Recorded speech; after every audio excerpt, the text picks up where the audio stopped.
Hello students, आज की video में हम प्रश्नावली 1E को आगे सॉल्व करेंगे। तो प्रश्न नंबर 6 है कि 400 व्यक्तियों के एक समूह में 250 हिंदी 200 अंग्रेजी बोल सकते हैं। प्रत्येक व्यक्ति कम से कम एक भाषा अवश्य बोल लेता है, तो ज्ञात कीजिए कि कितने व्यक्ति दोनों भाषा बोल सकते हैं। तो यहाँ पे अगर हम मान लेते हैं कि H जो है वो हिंदी बोलने वाले व्यक्तियों का समुच्चय है और E जो है वो अंग्रेजी बोलने वाले व्यक्तियों का समुच्चय है, तो हम देख रहे हैं कि यहाँ पे 250 व्यक्ति जो है हिंदी बोल सकते हैं।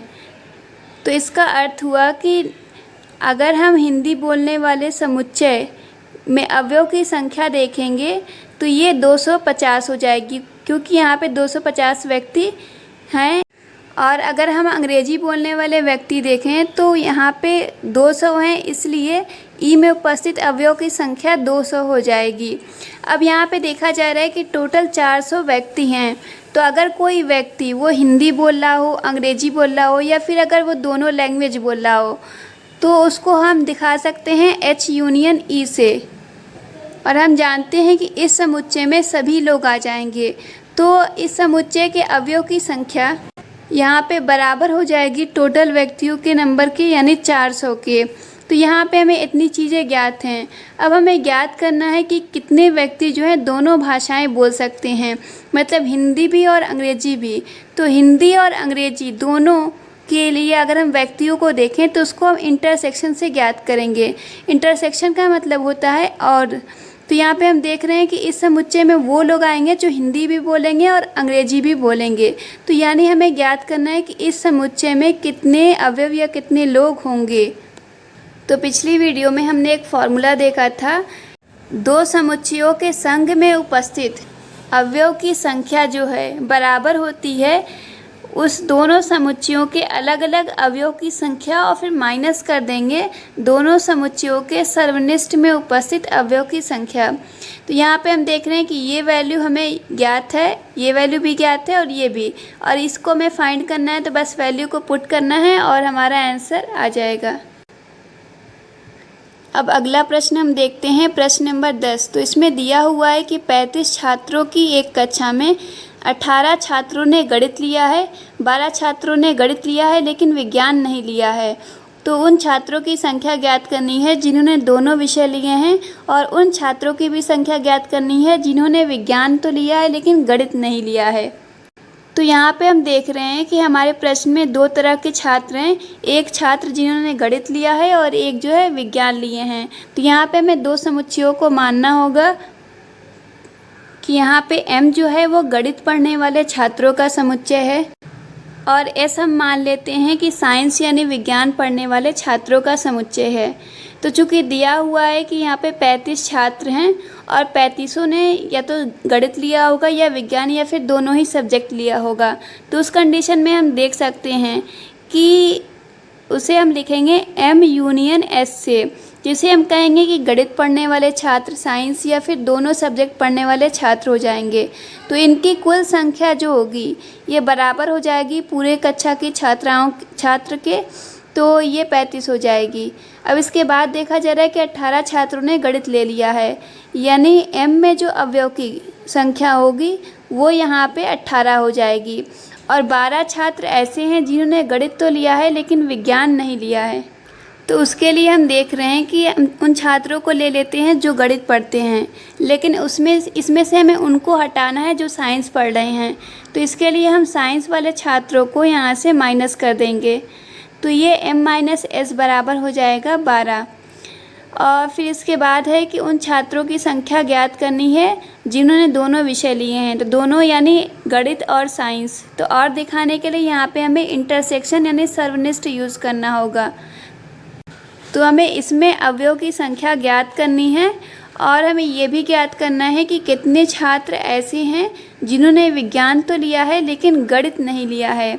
तो विज्ञान यानी साइंस लिया होगा तो साइंस के तो छात्र होंगे, लेकिन वो गणित के नहीं है, इसलिए गणित वाले समुच्चय को माइनस करेंगे। तो इसमें हमें अवयव की संख्या देखनी है, तो हमें यहाँ पे इन दोनों के मान को ज्ञात करना है। तो पिछली वीडियो में हमने Na-B के लिए फॉर्मूला देखा था, तो ये दो फार्मूले हैं जिस फार्मूले को यूज़ करके यहाँ पे हम क्वेश्चन को सॉल्व करने वाले हैं।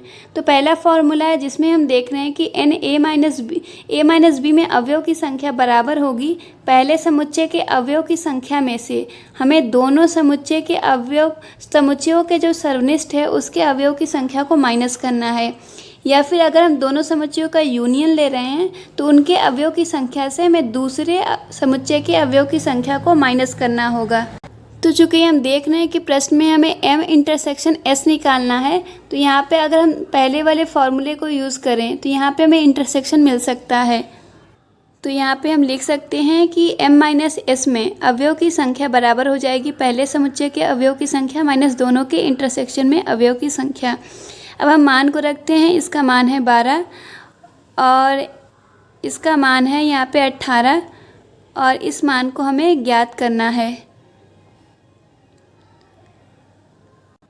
अब आगे हम इसे पक्षांतर करके सॉल्व कर लेंगे तो हमारा आंसर आ जाएगा 6। अब हम आगे अगला प्रश्न हल करते हैं जिसमें हमें एन एस माइनस एम ज्ञात करना है। तो इसको ज्ञात करने के लिए हम सेकंड फार्मूले का यूज़ करेंगे। तो यहाँ पे हमने सेकंड फार्मूला लिखा है एन एस माइनस एम के लिए, जो कि बराबर हो जाएगा दोनों समुच्चयों के अवयव की संख्या माइनस दूसरे समुच्चय के अवयव की संख्या। तो चूँकि हमें दोनों समुच्चयों का जो यूनियन है यानी m यूनियन s या फिर s यूनियन m कहें, दोनों सेम होगा। यहाँ पे में इसका मान 35 ज्ञात है और m जो है हमें 18 ज्ञात है। तो 35 माइनस 18 यानी हमारा आंसर आ जाएगा 17। तो इस प्रकार से हमारा प्रश्न हल हो जाएगा। अब आगे हम देखते हैं आगे है प्रश्न नंबर 13 जिसमें दिया हुआ है कि 600 लोगों के सर्वेक्षण में पाया गया है कि 25 लोग समाचार पत्र H पढ़ते हैं। ठीक है, तो मान लेते हैं कि H समाचार पत्र पढ़ने वाले जो लोग हैं उनके समुच्चय को हम H से निरूपित करें तो H में अवयव की संख्या जो होगी वो 25 हो जाएगी। अगला है कि 26 लोग जो हैं वो समाचार पत्र T पढ़ते हैं, तो T समाचार पत्र पढ़ने वाले लोगों की संख्या जो है ये 26 हो जाएगी। और अगला है आगे कि 26 लोग समाचार पत्र आई पढ़ते हैं। तो यहाँ पे 3 प्रकार के समाचार पत्र हैं, H, T और I, और इनकी संख्या भी हमें दी हुई है। अब आगे दिया हुआ है कि यहाँ पे 9 लोग ऐसे हैं जो H और I दोनों समाचार पत्र पढ़ रहे हैं। तो यहाँ पे समुच्चय में जब और आता है तो हम सर्वनिष्ठ का यूज़ करते हैं। तो H और I यानी हो जाएगा H इंटरसेक्शन I। इस समुच्चय में अवयव की संख्या जो है बराबर हो जाएगी 9। आगे है 11 लोग H और T समाचार पत्र पढ़ते हैं।